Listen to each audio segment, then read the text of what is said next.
15 years ago in England, Emily and Matt were a pair of Syrian secret agents. That day, under orders from their superior Charlie, while the Eastern European terrorist leader Gar held a birthday party for his child, the two infiltrated the mansion to carry out their mission. After pinpointing Gar's location, Emily sprayed a special liquid onto the back of her hand and approached him to greet him. In this way, she secretly obtained his fingerprint and voice. The two headed straight to Gar's office, using the fingerprint on the back of her hand and his voice recorded by a watch to unlock the safe, successfully retrieving an industrial key capable of changing the world. This key could breach any facility and even paralyze an entire nation. Matt immediately grasped the gravity of the situation. Holding the key and preparing to escape, unexpectedly, the safe suddenly triggered an alarm.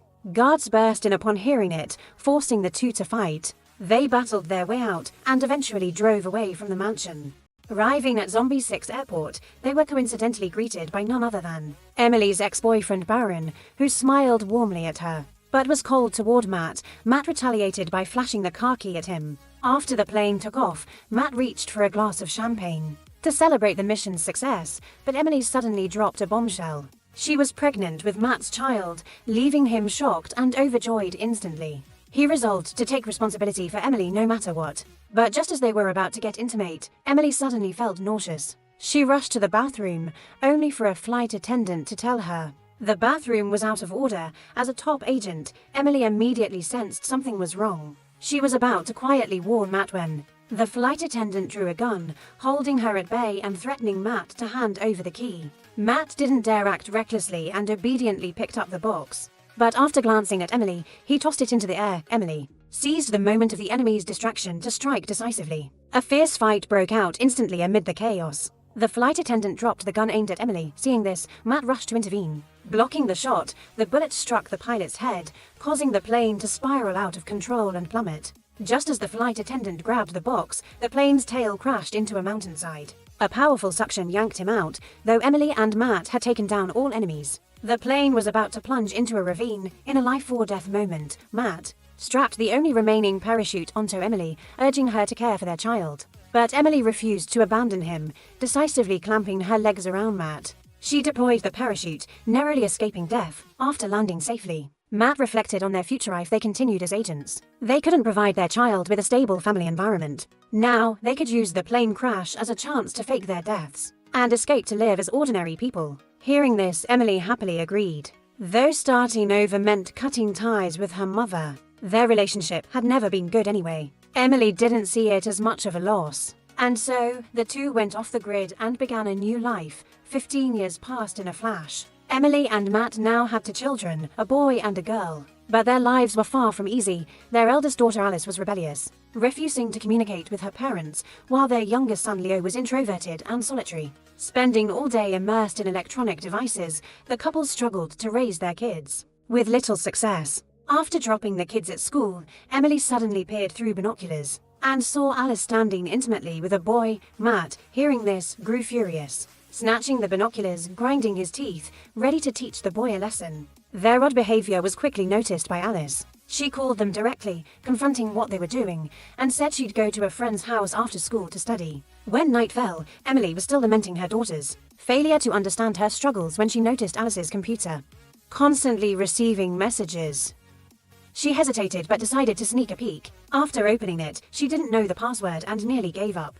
But then she accidentally peeled off a sticker on the laptop, revealing the words "Mom sucks." Emily typed it in and, to her surprise, unlocked it. This made her both laugh and feel a chill, but soon, she saw from Alice's chat history that they weren't studying but had gone to a nightclub. The couple couldn't sit still and immediately tracked Alice's phone to the club, finding her on the 2nd floor. Amid the dazzling lights, Emily sternly called out her daughter's name, ordering her to come home at once, but as she turned, a thug suddenly appeared, blocking Alice's exit and mocking them. Emily, sensing trouble, repeatedly warned those around not to start anything, but the thug ignored her and even laid hands on Alice, instantly igniting Emily's fury. She grabbed the thug by the throat and slammed him aside. Matt, seeing this, joined in. The couple swiftly took down the thugs with just a few punches and kicks, even hurling the ringleader off the balcony. Matt snatched a bystander's phone, deleted a recorded video, and handed it back. Then they quickly left with Alice. On the way, the couple admitted to snooping on her messages but still grounded her for a while. Yet Alice was more curious about where they learned to fight. Emily lied, saying they'd taken a few taekwondo classes. Matt backed her up. But Alice clearly didn't buy their clumsy excuse. Convinced her parents were hiding something, unaware. Danger was silently closing in. The next morning, the doorbell suddenly rang. Matt opened it to find their old superior Charlie standing outside. Though shocked, he was also suspicious. Unsure how Charlie had found them after 15 years in hiding, Charlie held up his phone, showing a video of the couple causing chaos at the nightclub. He gravely warned them that Syria had searched the plane crash site from years ago, but never found the industrial key. MI6's Baron, a traitor, had sold them out. Charlie had solid intel that Baron was now working with Gore, hunting Emily, Matt, and the key worldwide. Since he'd tracked them here, their enemies were surely on the way. Just as he finished, a bang rang out. Charlie was shot and flung outside. Emily turned to see the roadside swarming with thugs, unleashing a barrage of gunfire into the house. Emily turned her head and discovered the roadside swarming with thugs, raising their guns and firing relentlessly into the house. The two hurriedly flipped over to take cover behind a barrier, but also realized that if their identities were exposed, their two children would be in danger too. So they quickly rushed into the garage, pushed aside a tool panel, and opened a safe, retrieving a luggage bag hidden for years. Next, the garage door slowly opened, and a car sped out amid a hail of bullets. But when the thugs approached to check, they found only his foot pinned by a hairdryer. Emily seized the chance to break through the door, speeding off in the car while thinking how to prove she didn't take the key. Unexpectedly, Matt hesitantly spoke up. That year on the plane, he had secretly hidden the key. This left Emily both shocked and furious, unable to believe Matt had concealed something so serious. In her anger, she drove the car straight into someone else's yard. Matt had no choice but to explain further, did it as a precaution in case their identities were exposed, so they could use it as a bargaining chip. Now, the key was hidden in Emily's mother's estate. Hearing this, Emily grew even more irritated. She didn't want to see her mother and decided to seek help from the CIA. But Matt argued that the CIA also saw them as suspects. Now, their only option was to trade the key for immunity, as the couple argued. The thugs sped toward them in a car. Matt, noticing their weapons jammed, tossed a Mentos into a Coke bottle, sealed it tight, and threw it at the enemy's vehicle. Once the immediate threat was neutralized, the two hurriedly went to the school. Without a word, they took Alice and Leo, buying plane tickets to England for them. To dispel the kids' suspicions, Emily had to say they were going to visit their grandmother in England. Hearing this, the siblings learned they had a grandmother. Alice grew even angrier, wondering how much more her mother had hidden. Matt quickly stepped in to calm things down, and the situation gradually eased.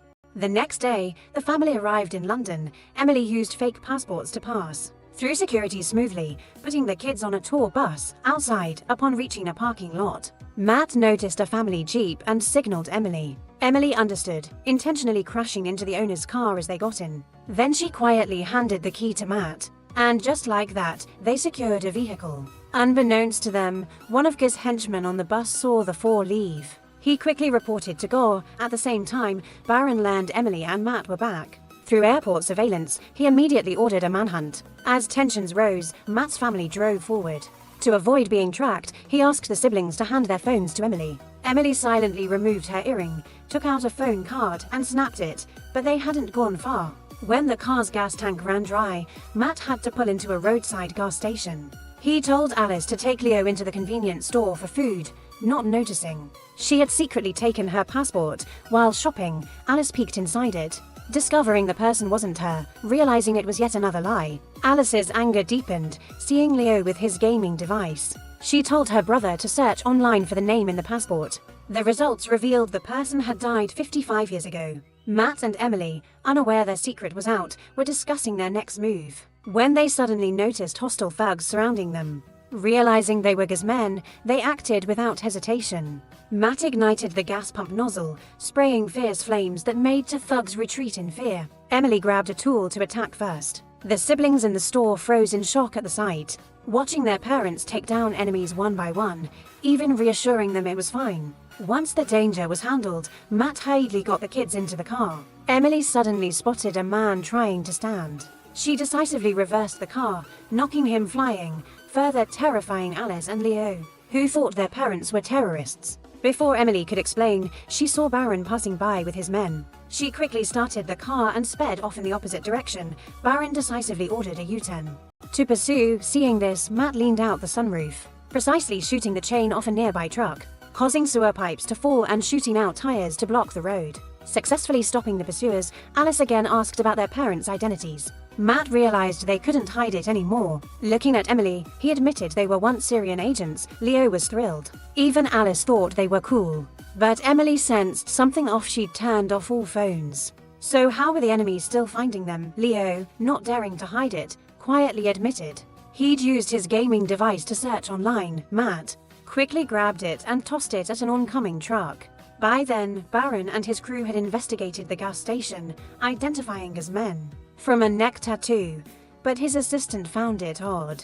Asking how Baron knew Emily's whereabouts, Baron avoided eye contact, explaining that since the key went missing 15 years ago, he'd been tapping his communications. Unaware that Emily's family had reached her mother's estate, she expertly entered the password to open the gate. As the four got out, a gunshot rang out, followed by a bird falling from the sky. Jenny, holding a shotgun, approached quickly. But seeing Alice and Leo, she wasn't surprised. It turned out Matt had secretly sent her photos of the kids over the years, hoping to mend the mother-daughter bond, but now it only fueled Emily's frustration. Entering the lavish villa, the kids were speechless with awe.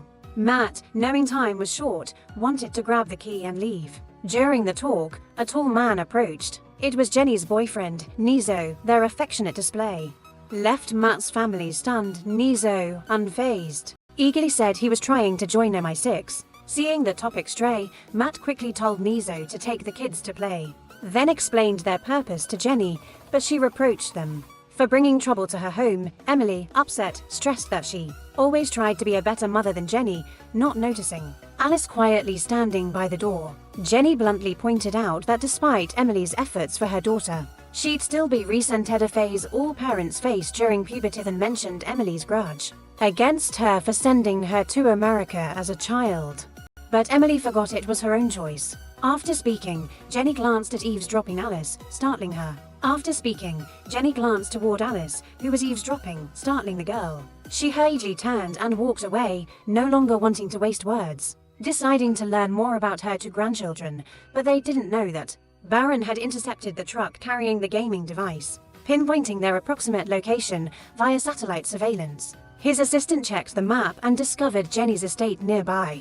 A legendary MI6 agent, Baron quickly looked up Jenny's info, learning she was Emily's mother, but due to her special status, Baron needed MI6 approval to investigate. Meanwhile, Jenny found Alice looking at photos in the house, admitting she'd devoted her whole life to work, indeed neglecting her daughter. Alice seized the chance to stress she didn't resent Jenny. Of course, Jenny knew this. How could there be hatred between mother and child? But just then, an armed squad arrived outside the estate, cutting the power lines, breaking the code lock, blasting the gate open, and storming in.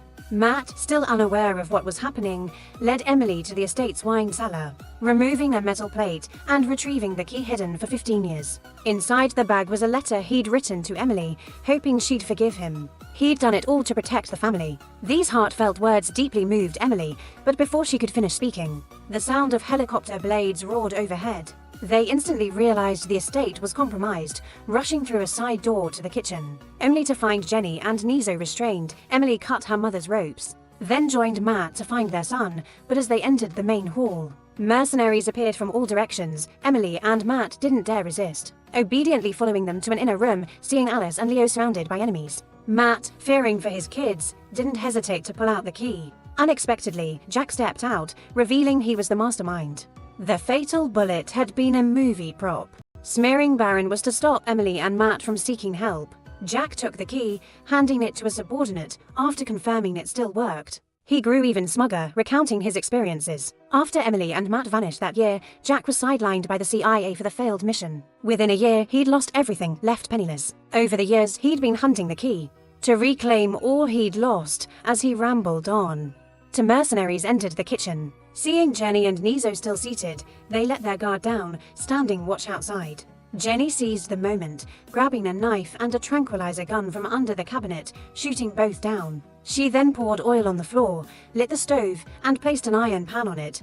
Just as she finished, two more mercenaries appeared. Jenny threw the knife, injuring one. The other slipped on the oil, losing balance. Jenny pressed his hand onto the scorching pan. The mercenary drew his gun to retaliate. Jenny grabbed the pan and swung, but the bullet hit Nizo's arm. His scream echoed. Emily and Matt couldn't sit still any longer. They sprang into action, fighting the mercenaries, but Jack didn't want to linger. He restrained the kids and retreated, as Matt and Emily prepared to confront him. They were attacked from behind and knocked out. When Emily awoke, Alice and Leo were already on a helicopter, too far for surveillance cameras to catch the tail number. As everyone stood at a loss, Matt suddenly noticed Leo giving a thumbs up to the camera, instantly realizing the boy was showing off his tracking ring. The couple quickly logged into Leo's account, using GPS to get his coordinates, discovering it was a modern art museum. Under cover of night, they raced there, ditching their weapons, and slipped into the museum, but Jack's plan was underway. He betrayed Gore, his former ally, summoning for tycoons to bid on the key on the spot, infuriating Gore, who immediately ordered his men to deal with Jack. At the same time, Jack had taken the tycoons to the rooftop, per his orders. His subordinate used the key to hack London's power grid, plunging the city into darkness. The museum included Matt and Emily. Searching inside during the blackout, instantly realized Jack was demonstrating the key's power, so they must be on the rooftop with its wide view. They rushed to the elevator. Jack, unaware his location was exposed, still gloated about the key, directly ordering his men to control the Thames floodgates with a finger's move. London could be submerged. This near-invincible power thrilled the tycoons. One immediately bid $250 million to buy the key. As the auction ended, Emily and Matt stepped out of the elevator, fighting the mercenaries ahead. Using glowing pink batons, they took down all foes. But as they prepared to leave, Baron arrived with his team. He'd realized Emily and Matt were innocent and was here to catch Jack. Baron kicked open Jack's room. Seeing the situation turn bad, Jack fled. Emily and Matt wouldn't let him escape.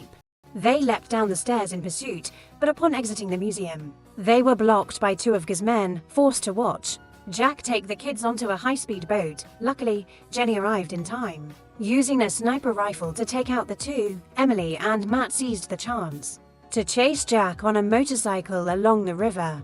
After dealing with all pursuers, Emily hijacked a speedboat, accelerating to pick up Matt, then repeatedly closed in on Jack.